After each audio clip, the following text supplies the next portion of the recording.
My father, who abandoned us 20 years ago, came back only to take in my kidney. When I learned the secret, my whole world collapsed. Hi, Redditors. I've been sitting here for several days, rereading old messages on my phone, trying to figure out if I'm really as selfish as some relatives are calling me. I'm 25, almost 26. I live in New York. I work as a manager at a small marketing firm, and I have a wonderful 2-year-old daughter whom I'm raising alone with the help of my mom. Life isn't perfect, but I finally feel like I'm on my feet after all those years of chaos. And then, suddenly, my father emerges from the past, the same one I haven't seen for 5 years, and turns everything upside down. He's dying of kidney failure and says I'm the only compatible donor in the family. Relatives are pressuring me to agree because it's a chance for reconciliation. But I'm scared, and honestly, I'm not sure I want to do this. I'll tell you everything in order because it's a long story, and I need to get it off my chest to sort out my feelings. Please read to the end and tell me if I AITA, am I the asshole? Because I'm hesitating. First, some background, because without it, nothing makes sense. I was born in a small town in Pennsylvania, into an ordinary family. Mom was a teacher, Dad was a mechanic at a car repair shop. I have an older brother, he's 28 now, and we were a fairly happy family, at least that's how it seemed to me in childhood. But when I turned 5, everything went to hell. Dad just packed his things and left, without warning, without explanation. Mom told me later that he had problems with alcohol, debts, and probably another woman on the side. He just left us, me, my brother, and my mom, without a penny, without support. Mom had to work 2 jobs so we wouldn't go hungry. We moved from apartment to apartment because we couldn't pay rent. I remember how kids at school teased me for my old clothes because we couldn't afford new ones. My brother became withdrawn, started skipping school, and I just tried to be a good girl so as not to burden Mom. Dad, he disappeared. No birthday calls, no Christmas cards. No alimony. Mom tried to sue, but he hid, changed addresses. We heard rumors from distant relatives that he moved to California, remarried, had more children. But for us, he was like a ghost. He existed somewhere, but not in our lives. I grew up with this pain. Why did he leave? Why didn't he love us enough to stay? As a teenager, I had therapy because I suffered from anxiety and low self-esteem. Mom always said, "He's not worth your tears, daughter." And I tried to believe that. I graduated from college on scholarships, found a job, met a guy who, by the way, also left when he found out about the pregnancy, but that's another story.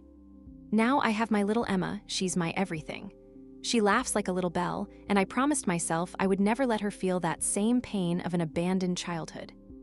And then 3 months ago, I get a call from an unknown number. It was his new wife, let's call her Sue. She's crying into the phone, "Your father is dying. He has chronic kidney failure, he's on dialysis, but he needs a transplant. We checked all the relatives, you're the only one who matches in blood type and tissues. Please come for testing." I was in shock. At first I thought it was a prank, but then messages came from my aunt, dad's sister, and cousin. They all wrote, "This is your chance to forgive, to become a family again. He regrets everything." I agreed to talk to him via Zoom because I didn't want to see him in person. The meeting was awful. He looked older than I imagined, thin, with yellowish skin, hooked up to machines. He cried, said, "I was a fool, I regret leaving you. I want to see my granddaughter, I want to fix my mistakes." But when I asked why he hadn't been in touch all these years, he started making excuses. Life turned out differently, I had problems, but now I've changed. Not a word about alimony, not about how we went hungry. Just, let's forget the past. I said I'd think about it, but inside I was boiling. Forget, he destroyed our family. Then the pressure from the family started. My aunt calls every day. "He's your father, flesh and blood. This is a chance for reconciliation. God forgives." My cousin writes in the chat, "You don't want him to die because of your resentment, do you? Think about Emma, she needs a grandfather." Even my brother, who is usually quiet, said, "Maybe we should give him a chance, we're not monsters." But my mom is on my side. "He doesn't deserve your kidney. You have a child, think about yourself." And here's the dilemma. I researched everything about kidney donation. It's not just give and forget. The surgery is risky, possible complications, infections, long recovery. With one kidney, I can live normally, but what if something goes wrong? I have Emma, who will take care of her if I'm in the hospital for months. I'm afraid for my health, for my future. I want more children, I want to travel to live a full life. And him, he lived his life without thinking about us. Why should I risk it for him? On the other hand, he's my biological father. What if I refuse and he dies? Will I feel guilty for the rest of my life? Is this revenge for the past or a smart decision? I'm hesitating. Part of me wants to say yes to feel like a good person so the family won't blame me. But another part screams, he broke you once, don't let him break you again. What if the only way to save a life is to sacrifice a part of yourself for someone who betrayed you? Is it worth risking your future for someone who doesn't deserve salvation, but is still your father? Reddit, AITA, if I refuse? Am I just scared and does that make me selfish? Please advise, because I'm not sleeping at night because of this. Thanks for reading. Update 1. Hi again, Reddit. Thank you all for the comments under the original post. Your words about me being NTA really helped me not feel like a monster. Many advised me to go for testing to see if I'm really a match and to talk to a doctor privately.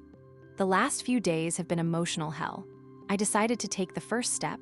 I went for a blood test at a clinic in New York. It was simple, but my mind was racing. What if I'm not compatible and it all ends? During the visit, the nurse asked about family history, and I had to recall a father I barely know. While waiting for the results, the pressure from the family is intensifying. My aunt sent a message. We are all praying that you are the one to save him. This is a sign from God for reconciliation. My cousin called and told me how dad has changed, helps at the church, and that his new family is so friendly. She mentioned his children from his second marriage, my half-brothers and sisters whom I've never seen. They are also worried, but you are the eldest, you are strong, she said. My brother, who rarely speaks, wrote, Sis, think about Emma, she needs a complete family. I replied that I would think about it, but inside I feel anger. Why do I have to be the strong one? Mom advises me to refuse, says, they are manipulating you, as always. I'm still hesitating. Part of me wants to give it a chance because life is short, but the other is afraid of the risk. If the results are positive, I'll go for the next tests. Any advice on how to handle this pressure? Your stories about similar situations are inspiring. Update 2. An update because things are getting more intense. The test results came back. Yes, I am compatible based on the basic markers. The doctor called and explained that the next steps are detailed examinations, ultrasound, MRI, psychological evaluation. I had a private conversation with him, as you all advised. I told him about the past, the pressure from my aunt and cousin, about my father who writes messages. Daughter, you are my hope, I have always loved you. The doctor listened and said that donation is voluntary, and if there are doubts or coercion, they will not proceed. He explained the risks in detail, possible complications in 1–3% of cases, long recovery 4–6 weeks, impact on future pregnancies, chronic fatigue. For a young mother like me, this is serious. What if I can't take care of Emma? On the other hand, on dialysis, my father can live for years, and there is a waiting list for donor organs. After that, I got a call from Sue. She was crying, said that without a transplant he wouldn't last long, and that all relatives have been checked, only you are a match. She sent me a photo of my dad with his new children, a young guy, about 18, and a girl, 15. They love him, but they can't help, she said. I asked why they weren't tested in detail, but she avoided the question. My brother called and we had a fight. He said if I refuse, I would destroy the chance for a family. I yelled, what family? The one he abandoned. Now I'm thinking about the psychological evaluation. Maybe I'll figure things out there. But the interesting part is that the doctor hinted, I can refuse confidentially and they will announce me as unsuitable. This seems like a way out, but wouldn't that be a lie? Reddit, your advice about therapy and boundaries is helping. I'm close to a decision, but I'm still afraid. Update 3. Big update, friends. After your comments, I went for the psychological evaluation. It's mandatory for donors. The psychologist was empathetic. We talked about my motivation, my relationship with my dad, the risks for me and Emma. I poured everything out about my abandoned childhood, the lack of support, the current pressure. She said she sees an internal conflict, the desire to forgive versus the fear of being betrayed again. She advised me not to rush and to think about my own future. This made me feel relieved, as if someone finally understood without judgment. Then I dared to meet my dad in person for the first time in 20 years. He was in the hospital, and Sue invited me for a family conversation. When I arrived, it wasn't just my dad, but also his younger son, my half-brother, Jake, 18 years old. He looked shy, sitting by the bed. Dad looked weak but tried to smile. He talked about his life, how he regretted leaving because of alcohol, but is now sober and wants to fix everything. He showed family photos, asked for forgiveness. Jake was quiet at first, but then said, "Hi, sis. Dad told me a lot about you. We talked a bit. He's a student, plays football, dreams of a career. Dad said, "Jake is my pride, the future of our family." The atmosphere was strange but harmonious, as if we were all trying to find common ground. Jake shared that he is also worried about Dad, but can't help because he's still young. I didn't understand at first, but didn't ask. I left with mixed feelings. Part of me felt a connection with Jake, as if he wasn't to blame for everything. Relatives continue to pressure me. My aunt writes about family duty. My cousin sends photos. Mom says, "Don't believe them, it's a trap." I'm thinking about the risks. I read about donors with complications. Is it worth it? The intrigue continues. The doctor is waiting for my decision on the next tests. Your stories about similar discoveries are inspiring. Update 4, final. Oh my God, Reddit. Thank you all for your support. Your messages were a lifeline for me in this madness, because without them, I probably would have broken down completely. After that meeting at the hospital, where everything seemed so harmonious and touching, I couldn't calm down. My heart was pounding. My thoughts were swirling like a hurricane in my head. I felt that something was wrong, that behind this family idol there was a lie, so I decided to call Jake privately. He gave me his number during the conversation, and I thought it was a chance to find out the truth from someone who didn't seem like a manipulator. We met in a small cafe near the clinic. It smelled of fresh coffee and croissants, but I wasn't in the mood for food. My stomach was clenched with nerves.